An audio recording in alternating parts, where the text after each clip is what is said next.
Steel wire हवा में चमका लेकिन औरत जरा भी नहीं हिली। उसकी आंखें शांत थीं जैसे उसे इस वार का पहले से अंदाजा हो। अचानक उसने पलटकर इतनी तेजी से वार किया कि सामने वाले दो गुंडे वही जमीन पर गिर पड़े। चारों तरफ खामोशी छा गई। तभी उसकी नजर एक घायल कबूतर पर पड़ी। उसने उसे पकड़कर आसमान की ओर उछाल दिया मानो उस मासूम को इस खून खराबे से बचाना चाहती हो। गुंडों के चेहरों पर हैरानी साफ झलक रही थी। उन्हें एहसास हो चुका था कि उन्होंने गलत शिकार चुन लिया है।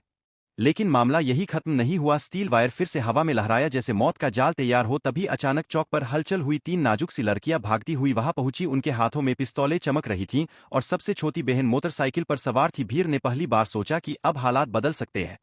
लेकिन इससे पहले कि कोई उम्मीद जगे अचानक गोलियों की गूंज चारों तरफ गूंज उठी। गुंडों ने बेरहमी से हमला किया। चीखें, धुएं और गोलियों की आवाजें हवा में घुल गई। कुछ ही पलों में सब खामोश हो गया। जमीन पर सिर्फ लाशें और खून बचा।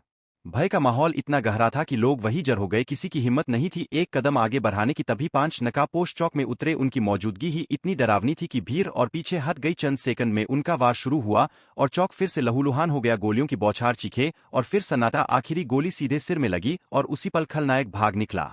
सड़क पर बिखरी लाशें, टूटी हुई साइकिल और खून में भीगी जमीन। चारों तरफ ऐसा सन्नाटा कि लोग सांस तक रोक कर खड़े थे। कैमरा धीरे धीरे भीड़ की ओर घूमता है। सबकी आंखों में डर था और फिर एक धीमी फुसफुसाहट गूंजी, जब तक दशन यहाँ है, इस गली में कोई भी चैन से नहीं बैठ सकता।